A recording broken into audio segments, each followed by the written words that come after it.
December 1944. Europe was wrapped in snow, and the world believed the war was almost over. In London, celebratory headlines proclaimed the downfall of the Nazis. Parisian cafés overflowed with soldiers clinking glasses. Washington generals were planning victory parades before the fighting had truly ended. They assumed the German war machine was finished, broken, starving, and incapable of striking again. They were wrong. Deadly wrong. While the world celebrated, a single man in a dim room in France studied a map that seemed to whisper secrets. Colonel Oscar Call, chief of intelligence for General George S. Patton's Third Army, noticed patterns no one else saw. The generals ignored them. The newspapers ignored them. Even radio operators at the front assumed silence meant retreat. Call knew better. He saw a trap forming in the dense, frozen Ardennes forest. A trap designed to annihilate the Americans. 250,000 German soldiers, he calculated, were hiding, preparing to strike when the Allies were most vulnerable. If no one listened, the coming attack would be a massacre, not a mere battle. Patton was everything Call was not. He was loud, brash, and confident, a general who thrived in the spotlight.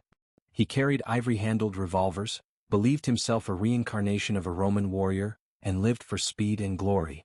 Call, in contrast, wore thick glasses, spoke softly, and buried himself under piles of reconnaissance reports, spy briefings, and operational maps. Patton was the fist. Call was the mind behind the fist. The Ardennes had been dismissed by the Allied command as a quiet sector. Weak, green divisions were sent there to rest, to learn, to hold the line with minimal risk. To most, it was a safe, empty corner of Europe. To Call, it was the perfect hunting ground for a cunning enemy. For weeks, he tracked the movements of German divisions on his massive map. He marked every panzer, every infantry regiment, every rail shipment with grease pencil. But in late October, the trail went cold. Entire German armies disappeared from the map, vanished without a trace. The 6th Panzer? Gone. The 5th Panzer? Gone. Radio silence replaced enemy chatter. The skies above German territory were empty. At Supreme Headquarters, generals assumed the Germans were retreating, pulling back to recover and survive the winter. They interpreted silence as weakness. Call interpreted silence as a weapon. Armies do not simply vanish. Units do not disassemble themselves overnight. If Hitler's most feared divisions were missing from sight, they were hiding and they were preparing to strike.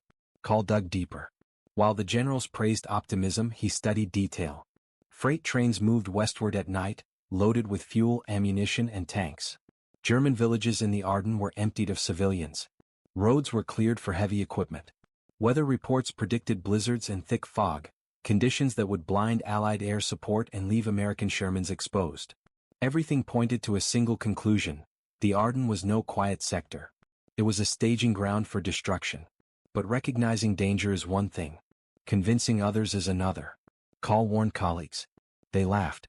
They called him paranoid. The Germans can't strike. They are out of fuel, out of men, and out of options, they insisted. Call did not argue. He did not beg. He marked the Ardennes with a bold red question mark and labeled it enemy concentration.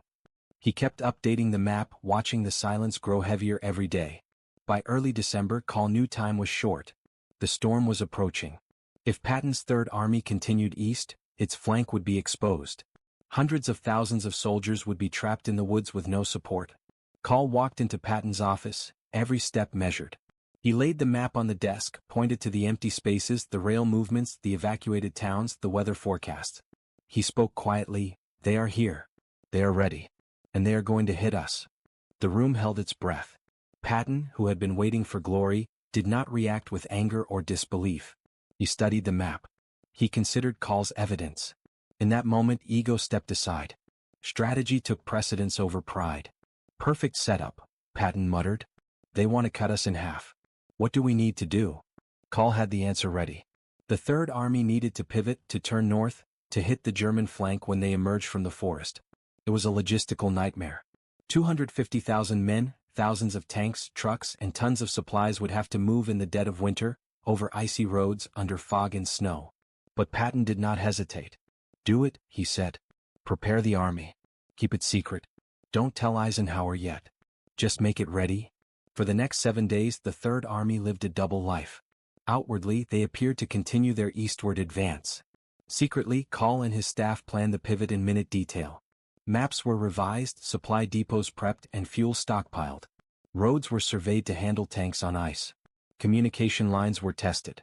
Every calculation, every contingency accounted for. A ghost army was being created inside a real army. Meanwhile, in the Ardennes, German forces waited.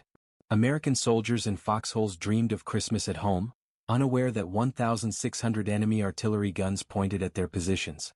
White-clad stormtroopers moved silently in the snow, preparing to strike with the power of death itself.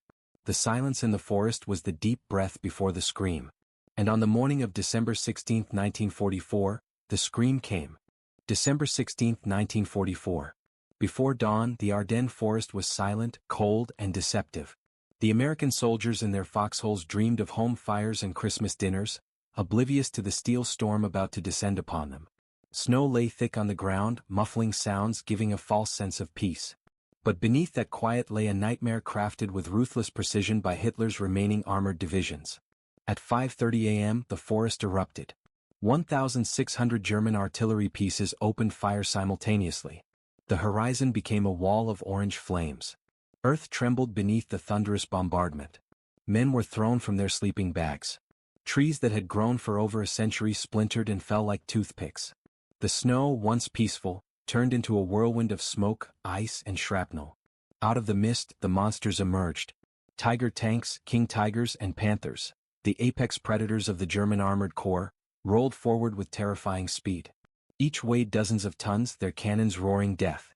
American Sherman tanks, lightly armored and unprepared, were crushed under the weight of the German offensive.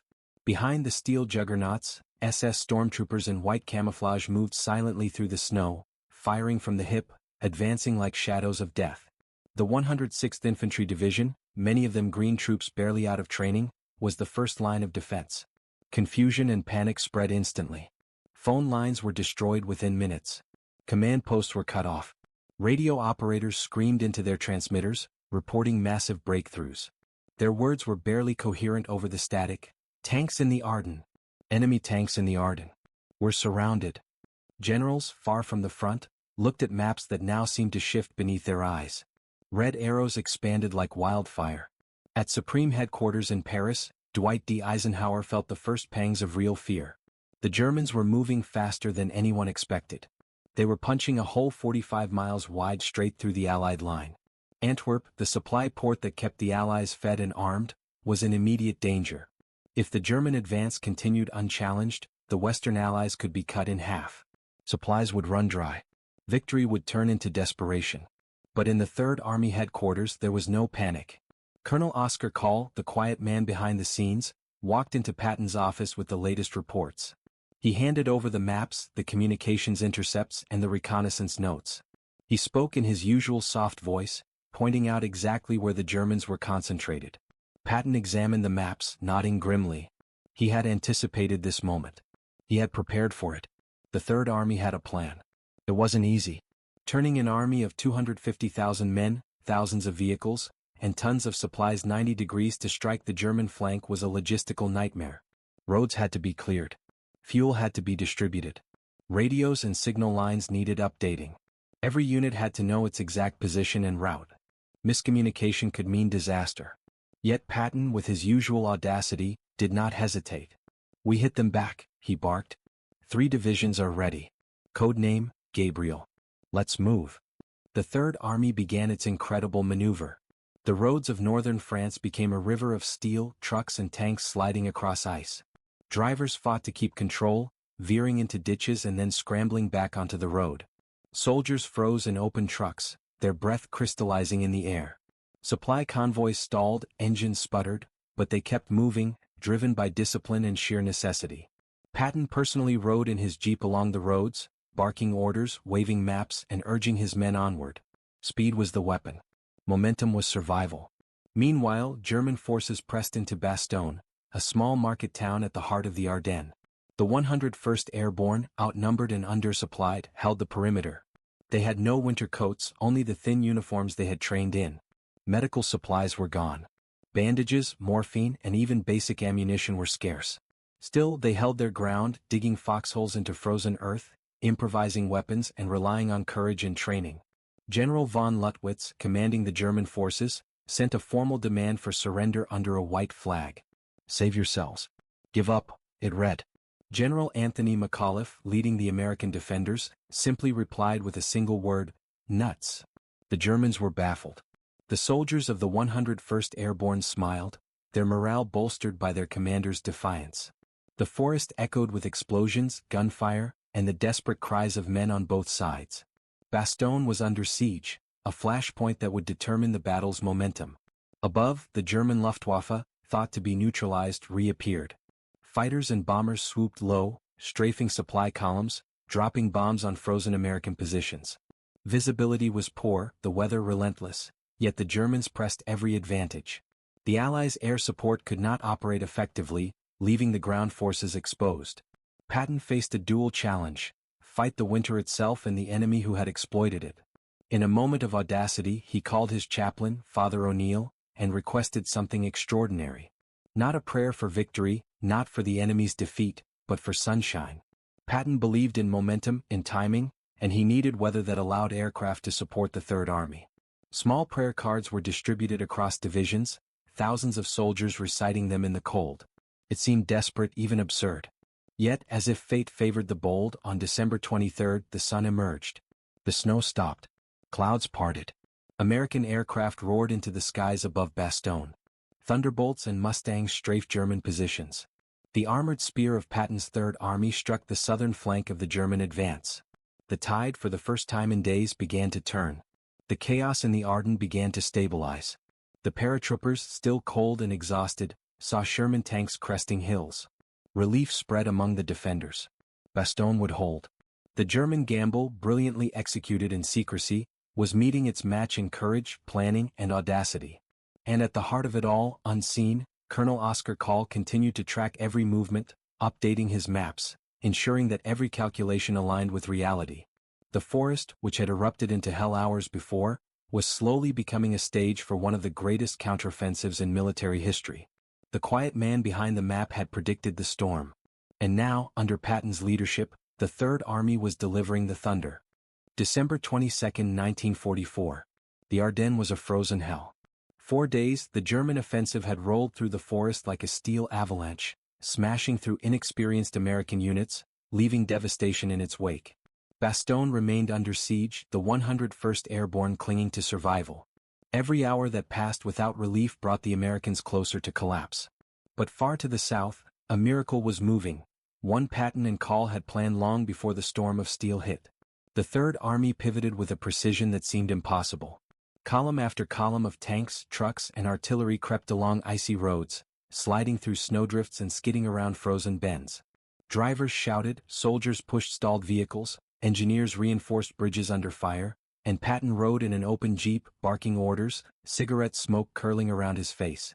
To an observer it might have looked like chaos. To those who had seen Call's maps, it was a carefully orchestrated ballet of destruction. Every mile the army moved north brought it closer to the German flank. The enemy, confident after days of unchecked advance, noticed nothing. German scouts reported no significant Allied presence. The snow muffled engines. Fog hid the tanks. The Germans assumed the Americans were stuck south, following predictable lines. They did not anticipate the Third Army executing a 90-degree turn across frozen fields, cutting through the heart of the Ardennes with audacious speed. At headquarters, Colonel Call monitored every unit. His eyes moved over the massive situational map, scanning coordinates, supply routes, and enemy positions. Calculations ran through his mind. Distances, fuel consumption, reinforcement timing. Each number was a potential life or death scenario. He adjusted the plans, instructed field commanders, and kept every variable under control. While Patton provided the audacity and momentum, Call provided the precision and foresight. Together they were unstoppable. Meanwhile, Bastogne remained the crucible of the battle. Surrounded by 4 German divisions, the 101st Airborne faced relentless assault. Flames erupted from the artillery barrages. Frozen ground was churned into mud by shells. Men fought without rest, improvising defenses, using rifles, knives, even shovels when ammunition ran low. Every hour that passed was a fight against not just the enemy, but starvation, frostbite, and exhaustion. General McAuliffe maintained morale with terse humor and stubborn defiance. "Nuts," he had replied to surrender demands. That single word became a symbol of resistance across the entire sector. German forces attempted to exploit their momentum. They sent flamethrower tanks, hoping to burn out entrenched paratroopers. Waves of infantry charged into foxholes, expecting submission. Each assault met the same unyielding resistance. Men dug deeper, fired more accurately, and held their ground, knowing reinforcements were coming. The forest, once the Germans' perfect trap, was becoming a death trap of their own making. December 23 brought the turning point. Patton had driven the Third Army northward for 3 days straight, braving snow, ice, and enemy air attacks. Each convoy, each tank battalion, arrived in position at precisely the right moment. Call's calculations and reconnaissance proved flawless. Once the army reached its staging points, the counterattack began. Sherman tanks, infantry carriers, and artillery units struck the German southern flank like a hammer descending from the sky. The Germans, who had celebrated victory only days before, were caught completely off guard. Their tanks, which had plowed through frozen forest roads with ease, were suddenly attacked from an unexpected direction. Supply lines were severed. Rear units panicked as American forces advanced. The disciplined German offensive, built on secrecy and preparation, began to falter under relentless pressure. Air support finally arrived. Allied fighters, previously grounded by snow and fog, now patrolled the skies above Bastogne and the Ardennes. Thunderbolts and Mustangs strafed German positions, targeting tanks, artillery, and supply convoys. Smoke, fire, and ice combined to create a surreal battlefield of white, black, and orange. The paratroopers could see the sky filled with reinforcements. Hope surged through the foxholes. Bastogne would hold. The tide was turning. Patton's leadership was crucial. He was everywhere, moving from crossroads to encampments, rallying troops, ensuring timing was perfect. His presence inspired men to push beyond exhaustion. "Keep moving. We're saving Bastogne," he shouted through freezing winds. His audacity drove the army forward, but it was Call's foresight that ensured each movement had purpose. Without the intelligence guiding the maneuver, Patton's boldness alone would have been insufficient.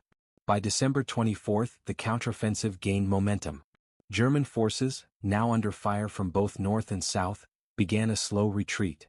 Units that had broken through American lines found themselves encircled or threatened from unexpected directions. Morale crumbled. Confusion spread through command posts. The ghost army that Call had meticulously plotted had become a real, decisive strike. Bastogne was not yet fully relieved, but the encirclement was weakening. McAuliffe's men continued to fight with courage born of desperation, while the southern flank collapsed under the combined assault of armor and infantry. By nightfall on Christmas Eve, American forces had secured critical positions, creating corridors for supplies and reinforcements to reach the surrounded paratroopers. The siege, which had threatened to become a disaster of historic proportions, was beginning to crumble. The Battle of the Bulge, the largest and deadliest German offensive of the war, had been stopped. The initial chaos had been devastating, but through preparation, intelligence, and extraordinary coordination, the Americans transformed near defeat into a strategic counterattack. It was a victory built not just on bravery, but on insight, planning, and the courage to trust the quiet voice in the corner. And at the heart of the operation, unseen by reporters and historians alike, Colonel Oscar Call continued to mark the map, update the reports, and calculate the next move. Patton might have led the army forward, but Call had ensured it moved in the right direction. Without him, Bastogne might have fallen, the Ardennes might have become a graveyard, and the war could have taken a very different turn. The forest, once a trap designed to kill, was now the stage for one of the greatest recoveries in military history. The loud hero had the spotlight, but the quiet man in the shadows had saved thousands of lives. December 25, 1944. Christmas dawned over the Ardennes, but there was no peace. The snow-covered forest still echoed with artillery, the air thick with smoke and the scent of burning steel. Yet amidst the chaos, the tide was unmistakably shifting. Patton's Third Army, moving like a living machine through ice and fog, had reached the critical positions that would decide the fate of Bastogne. The encirclement of the 101st Airborne was beginning to collapse. Inside Bastogne, the paratroopers clung to life with extraordinary determination. Food had been nearly exhausted. Ammunition was running low. Frostbite had claimed fingers and toes. The men fought through pain and exhaustion, digging deeper into frozen earth, improvising barricades from rubble, and sharing the last scraps of rations. They had resisted relentless German assaults for over a week, their survival dependent not just on their courage but on forces they could not yet see, the Third Army advancing from the south. On the morning of Christmas Day, distant sounds pierced the storm. At first it was almost impossible to discern, distant engine roars muffled by fog and snowfall. But then the unmistakable rumble of tanks grew louder. Sherman after Sherman appeared through the mist, moving with precision, each one a promise of relief. Lieutenant Charles Bogus, commanding one of the first tanks through the gap, urged his crew forward. The soldiers inside Bastogne could scarcely believe their eyes. American tanks, fully operational and fully armed, were breaking through the German siege. The German forces, caught off guard, scrambled. Units that had been pressing the paratroopers suddenly faced the Third Army on their southern flank. Confusion spread like wildfire. German officers attempted to regroup their divisions, but supply lines had been severed, communication channels disrupted, and morale was crumbling under pressure from both the air and ground. The hunters had become the hunted. Colonel Oscar Call, hundreds of miles behind the front, monitored every detail. Each radio intercept, each reconnaissance update was mapped and analyzed. Call's meticulous work ensured Patton's army arrived at precisely the right positions at the right time. Without Call's calculations, the pivot north could have been a disaster, with tanks trapped in snowdrifts or units arriving too late to relieve Bastogne. His silent guidance was the skeleton beneath the body of Patton's audacity. As the day progressed, American forces pushed into Bastogne, clearing the surrounding woods and streets. The paratroopers, exhausted but determined, linked up with Patton's armored divisions. Relief poured in.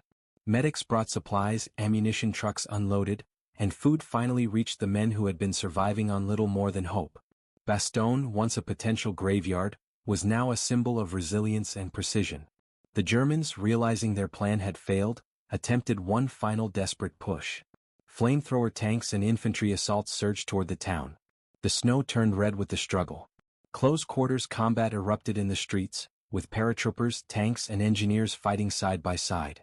American artillery, carefully positioned by the Third Army, blasted the German columns, halting their advance.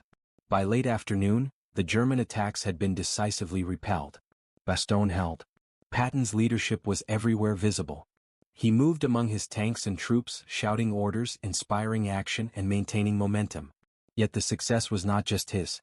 Call's planning had transformed chaos into opportunity. Every tank, every supply truck, every infantry unit had arrived precisely where it needed to be. The southern flank of the German offensive had been struck and broken. Bastogne was saved. The success of the relief operation had broader implications. The German offensive, which had threatened to split the Allied armies and seize Antwerp, was now faltering. Units that had advanced rapidly through the Ardennes found themselves trapped on multiple fronts. Their supply lines were overextended, ammunition dwindling and morale collapsing. The dream of a negotiated peace with the Western Allies had vanished. In the aftermath of the counterattack, reports flooded Supreme Headquarters. Eisenhower, Bradley, and Montgomery received news of the recapture of Bastogne and the destruction of critical German units. Relief was tempered by recognition of the human cost. Thousands of men had died or been wounded during the initial German assault. The Ardennes had been a crucible of fire, ice, and chaos. Yet the American response, orchestrated by audacity and intelligence, had transformed near disaster into victory. Amidst the glory and media attention, Colonel Oscar Call remained in the shadows. While photographers and reporters captured Patton's speeches, the tanks rolling through Bastogne, and the liberation of towns across the Ardennes, Call continued his work quietly.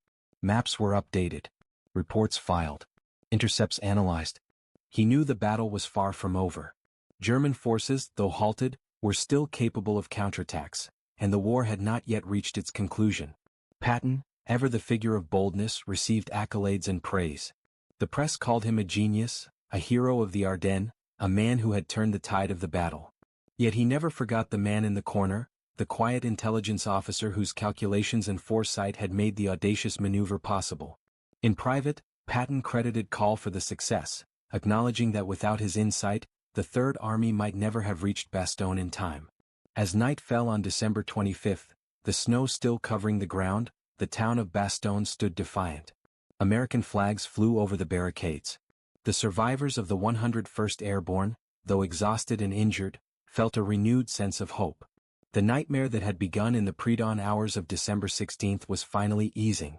The forest that had been a trap for over a week was now a theater of American resilience and strategic brilliance. The Battle of the Bulge, though not yet completely over, had reached a turning point. The German offensive had been stopped. Bastogne had been saved. Patton's Third Army had executed an unprecedented maneuver, demonstrating the power of leadership, planning, and trust in the unseen.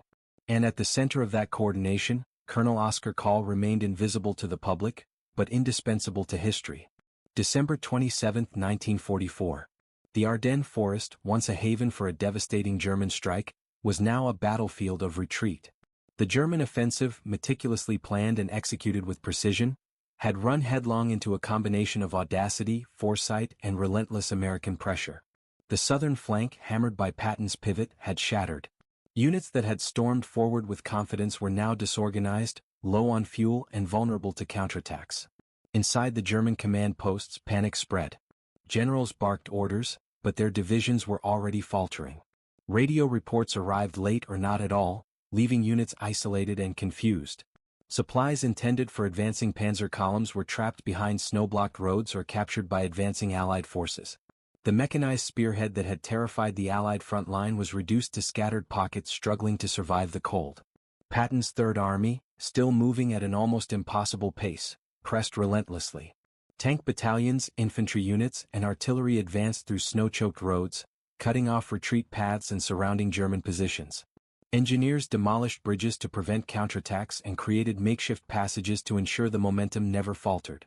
Every mile gained was calculated by Colonel Oscar Call, whose silent vigilance ensured that no movement was wasted and no weak point overlooked. Meanwhile, the 101st Airborne in Bastogne worked tirelessly to fortify the town. Medical units treated frostbite and injuries as best they could. Ammunition depots were replenished. The paratroopers, though still exhausted, joined Patton's counteroffensive, mounting raids on German supply lines and supporting advancing armor. Bastogne had transformed from a trap into a springboard, the Americans turning the tables on the very forces that had sought their annihilation. By December 29, the tide had decisively shifted. German forces began withdrawing from the Ardennes, their offensive no longer sustainable. Units that had advanced over a week earlier were now retreating under pressure from multiple directions. Artillery that had once pounded American foxholes was silenced. The roar of tanks had been replaced by the muffled crunch of retreating machinery and the scattered gunfire of sporadic skirmishes. Casualties were staggering on both sides, but the strategic picture had transformed. Patton's audacity, guided by Call's intelligence, had neutralized the German plan. The port of Antwerp remained in Allied hands, the road to Brussels was secure, and the threat of the Western Allies being split had vanished. German commanders, once confident in their surprise offensive, now faced the humiliation of retreat and the reality that the Ardennes had become a graveyard for their armored divisions. At headquarters, Call continued his relentless work. Even as news of success filtered in, he updated maps, tracked remaining German units and calculated supply routes. His mind, a machine of pattern recognition and probability, never rested. Every success brought new variables. Enemy remnants could regroup. Weather could hinder movement. The quiet man in the corner, with grease-stained maps and a stack of reports, remained the most crucial element of the operation. Patton, ever visible on the front, maintained pressure on retreating units. He drove his army forward with an intensity that inspired both fear and admiration. Soldiers pushed through snow, guided by headlights cutting through fog, moving as if the forest itself had become a conveyor belt delivering vengeance. Artillery barrages and coordinated air strikes ensured that German forces could not reorganize. Every move was calculated, every risk mitigated. By January 1, 1945, the Ardennes forest was cleared. Small pockets of German resistance remained, but the bulk of the forces that had initiated the Battle of the Bulge were either destroyed or in full retreat. The initial shock, the fear, and the chaos that had enveloped American lines were now memories. Bastogne stood as a symbol of resilience. The Third Army had executed one of the most remarkable maneuvers in military history, a 90-degree pivot across frozen terrain, crushing the southern flank of the German offensive. The cost of victory was severe. Thousands of American soldiers had perished, tens of thousands were wounded, and entire units had been decimated. German losses were catastrophic as well, with tanks abandoned, artillery destroyed, and morale shattered. Yet the strategic implications were clear. The last major German offensive on the Western Front had been defeated. The road to the Rhine and eventually Berlin was now open to the Allies. In the midst of this triumph, history's cameras and reporters focused on Patton.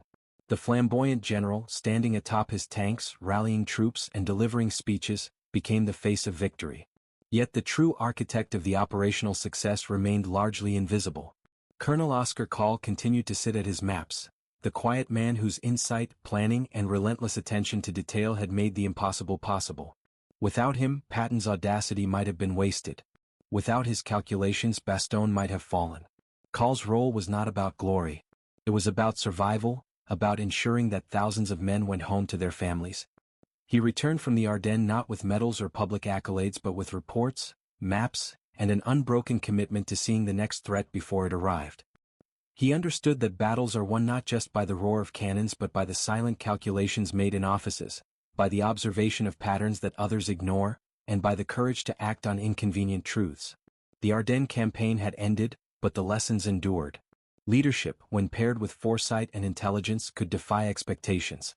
The loudest voice in the room might lead the charge, but it was often the quiet one in the corner who ensured that the charge did not end in disaster. Patton received fame, medals, and recognition. Call returned to silence, his contributions recorded only in reports and the memories of those who had known the truth. And as the snow melted and the forest slowly returned to its peaceful appearance, the ghosts of the Ardennes remained. They were the soldiers who had died, the paratroopers who had held their ground, and the quiet intelligence officer who had seen the storm coming and refused to look away. The Battle of the Bulge had been won, but its greatest story was not one of spectacle or heroism in public view. It was the story of preparation, insight, and the invisible man who ensured the victory was possible. January 1945. The snow of the Ardennes began to melt, revealing shattered tanks, abandoned artillery, and the frozen scars of the Battle of the Bulge. The German army, having squandered its last strategic offensive in the west, was in disarray. Its armored divisions were shattered, supply lines severed, and morale at rock bottom. Yet, for the Allied commanders there was no time to celebrate. The war was not over. The Third Army, now battle-hardened and fueled by the lessons of Bastogne, prepared for the next stage, the push across the Rhine and into the heart of Germany. Patton's men moved like a relentless tide. Columns of tanks and trucks navigated the icy roads, which were now littered with debris from the retreating Germans. Supply units struggled to keep pace, often improvising to repair roads, bridges, and vehicles damaged by both weather and enemy sabotage. The winter landscape was harsh, but the momentum of the Third Army was unstoppable. Each mile gained was a step closer to the enemy's heartland. In his office, Colonel Oscar Call continued his silent vigil. Maps, reports, and intercepts covered every surface. The man with thick glasses and a quiet demeanor was the unseen architect behind every calculated movement. He tracked enemy units that were attempting to regroup, noting gaps in their formations, ration shortages, and the locations of armored reserves. While Patton was the engine driving the army forward, Call was the navigation system ensuring it did not crash into disaster.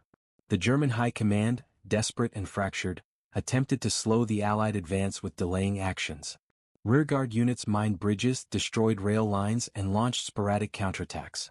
Yet every effort was anticipated. Call's intelligence had mapped these positions in advance. Patton's engineers cleared obstacles, artillery neutralized enemy strongpoints, and Sherman tanks rolled relentlessly forward. The Germans were being outmaneuvered in every sector, a shadow of the army that had struck the Ardennes weeks earlier. By mid-January, the Third Army reached the Roer River, the first major natural barrier before the Rhine. 4 weeks, Allied forces had prepared crossing operations, studying the river's currents, fords, and bridges. Call's team had identified weak points in the German defenses, noting where fortifications were incomplete or where artillery coverage was sparse.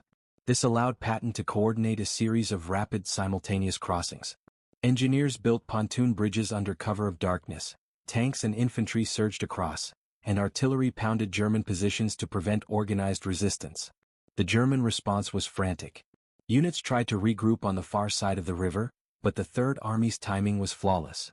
Tanks crossed in perfect synchrony with infantry, and air support neutralized any threats from entrenched positions. The Rhine, a symbol of Germany's western defense, was breached not through brute force alone but through meticulous planning, coordination, and foresight.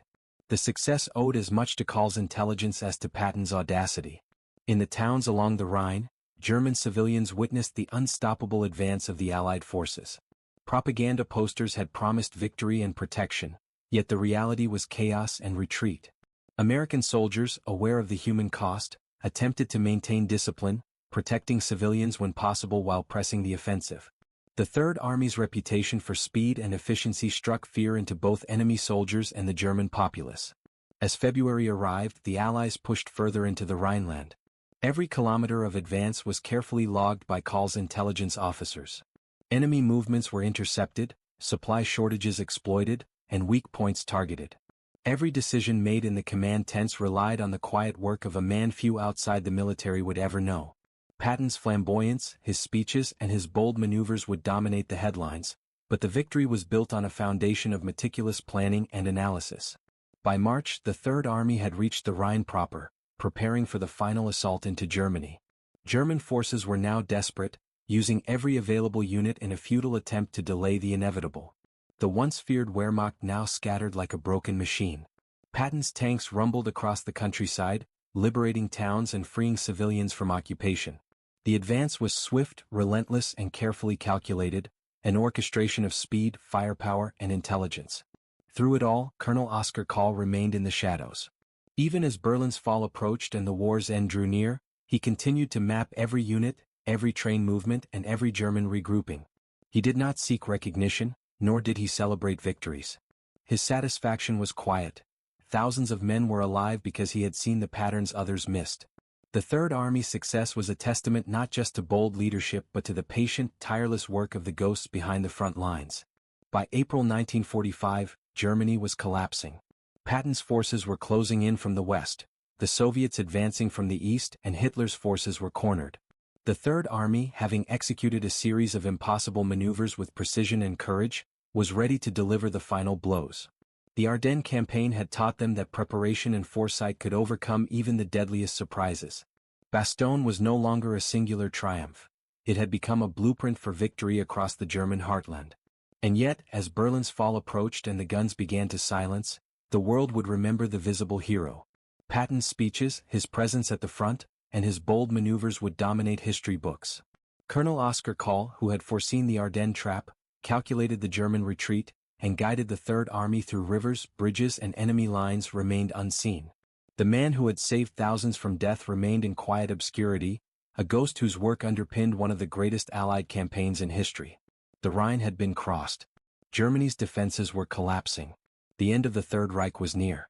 And as the snow melted and rivers swelled, the world marched toward peace, unaware of the man in the shadows who had made that march possible. April 1945. Germany's cities were crumbling under the relentless advance of the Allies.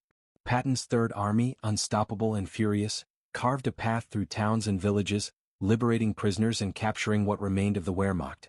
Across Europe, the war that had raged for 6 years was finally nearing its end. Yet while tanks rumbled and flags were raised, the quiet work of intelligence, the subtle thread holding this triumph together, remained largely invisible. Colonel Oskar Kahl, the man who had foreseen the Ardennes trap and guided Patton's army through impossibilities, continued his silent vigil. He tracked the retreating German units, documented the remaining armored divisions, and calculated which towns might still harbor resistance. Unlike the generals on the front, who were hailed in newspapers, films, and photographs, Kahl's victories were recorded only in reports and maps. His satisfaction came not from applause but from certainty. Men were alive, supply lines intact, and the final offensive would succeed. As the Third Army crossed the Rhine and advanced toward the Elbe, Germany's defenses unraveled. Soldiers surrendered en masse, towns fell without resistance, and Hitler's command structure collapsed. Yet even amid triumph, Kahl's mind remained alert. Every movement was noted, every report logged.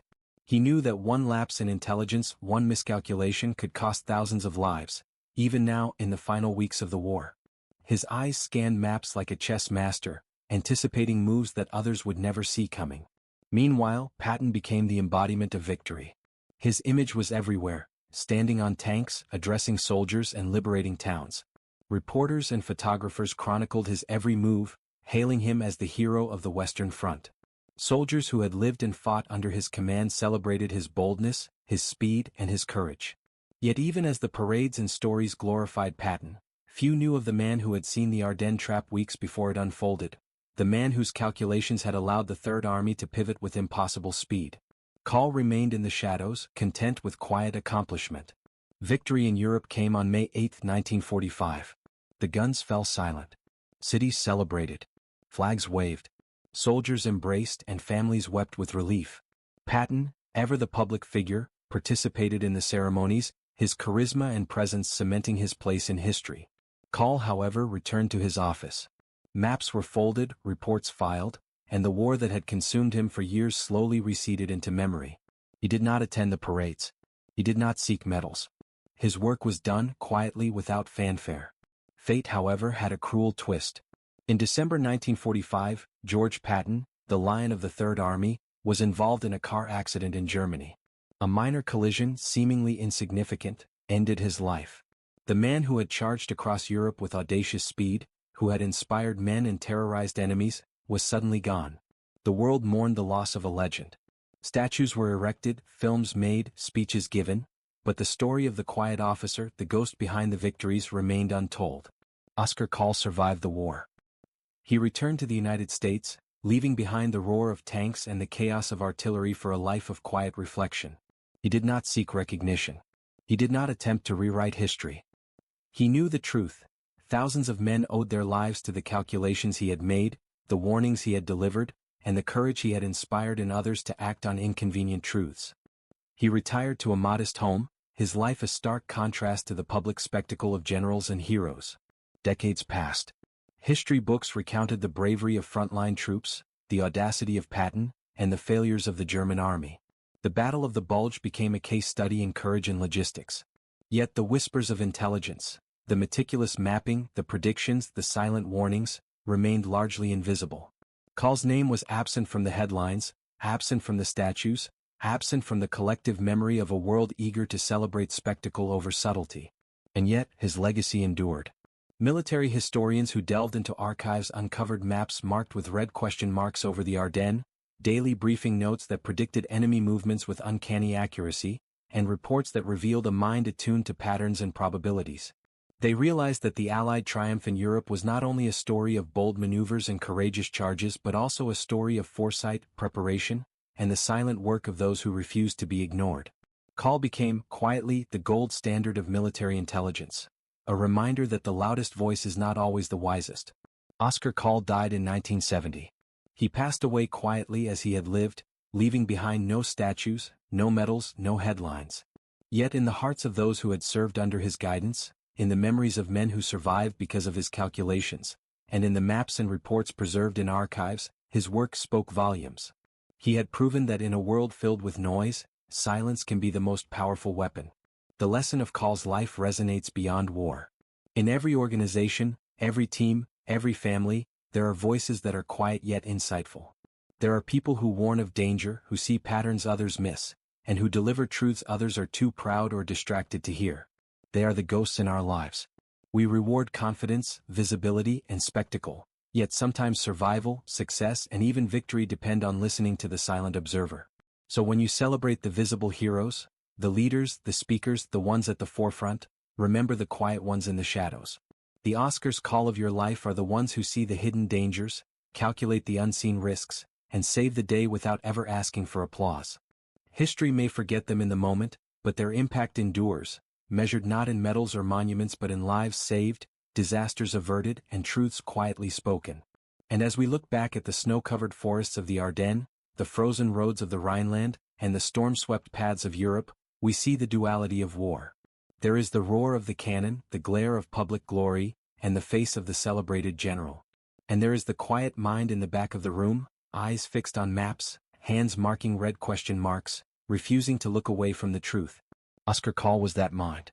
He was the ghost. And he reminds us that sometimes, the most important voice is the one you hear only if you are willing to listen.